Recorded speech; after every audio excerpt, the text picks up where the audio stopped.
The Minnesota Timberwolves might have got their most important win of the season last night. They're in a bad patch of form against a Phoenix Suns team who are breathing down their neck for the 6th seed. This was a crucial game in Minnesota's playoff push this season, and if they didn't win it, things were going to start looking pretty bleak.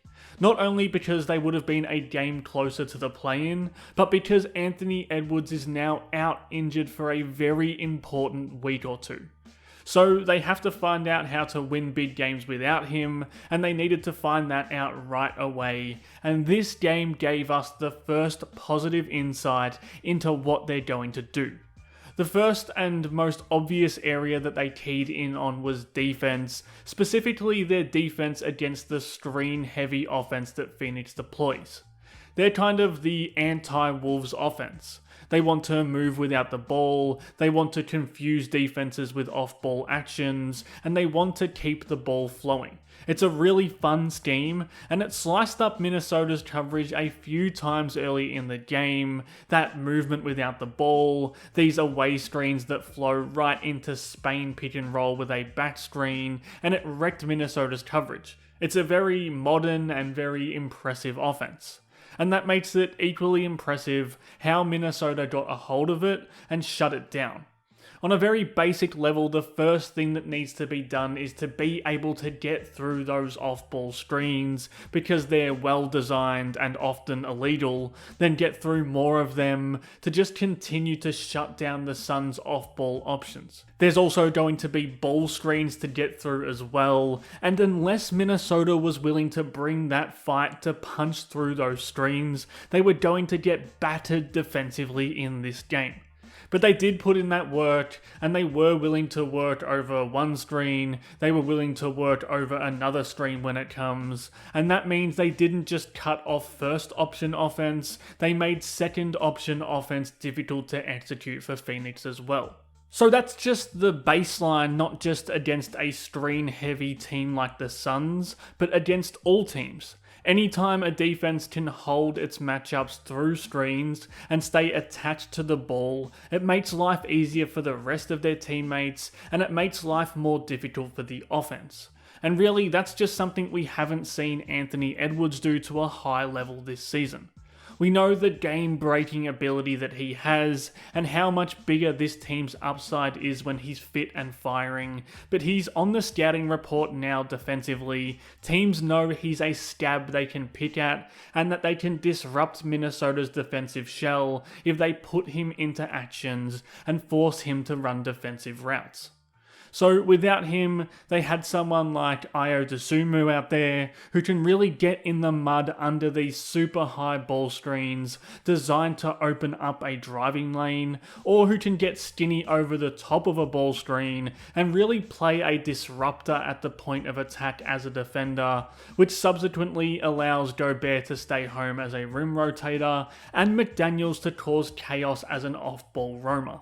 If they have to lose the firepower and the home run hitting that Edwards brings, replacing it with more aggressive and effective defense is the obvious fix, and they nailed it their first go around here.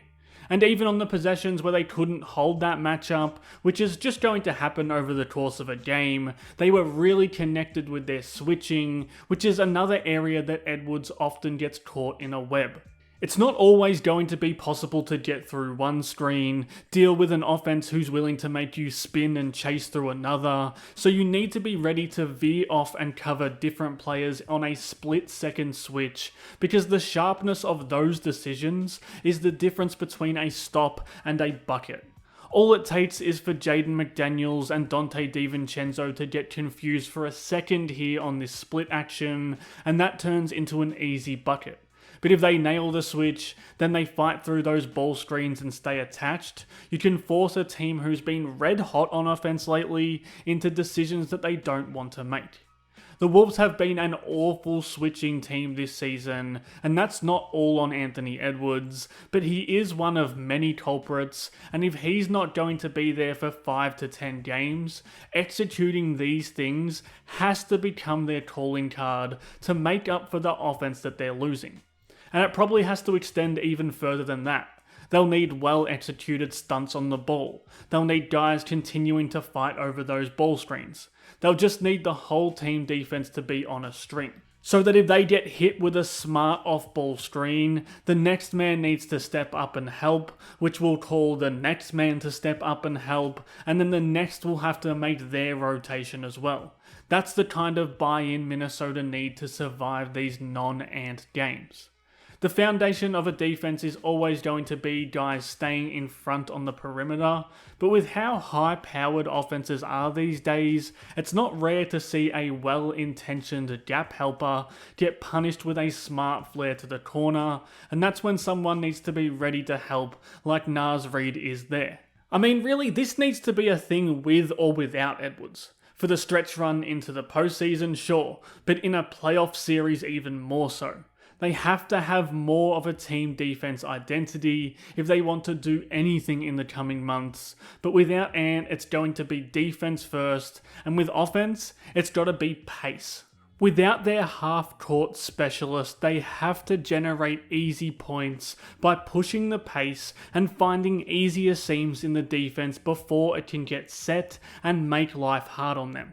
That's not just fast breaks, that's turning possessions where every defender is in front of the ball into points at the rim against a defense who is scrambling to lock into its shell. And we saw in this game who's going to inspire that.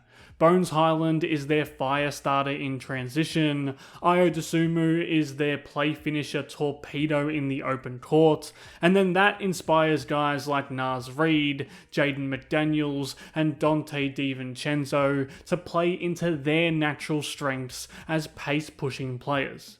Julius Randle was awesome in this game, and he's going to anchor a lot of the half-court stuff they're trying to do without Edwards, but to really allow him to carry that load, they need these possessions where they find efficiencies against broken floor defenses.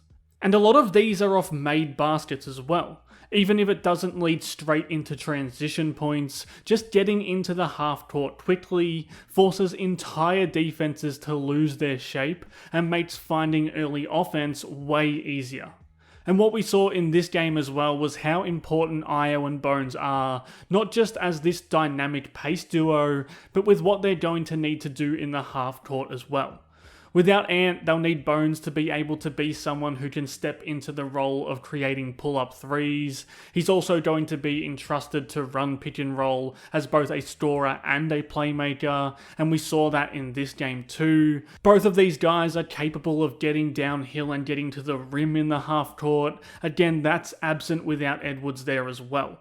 And I guess the hope here is that you get enough of that next to a higher usage version of Randle, along with a more ferocious style of defense, and that's enough to carry them through until Ant comes back healthier and ready for a postseason run. And that might actually be something this team needs to figure itself out a little. If you want more breakdowns like this one, subscribe to the channel or drop a like or a comment below to help Howls and Growls grow. Thanks again for watching.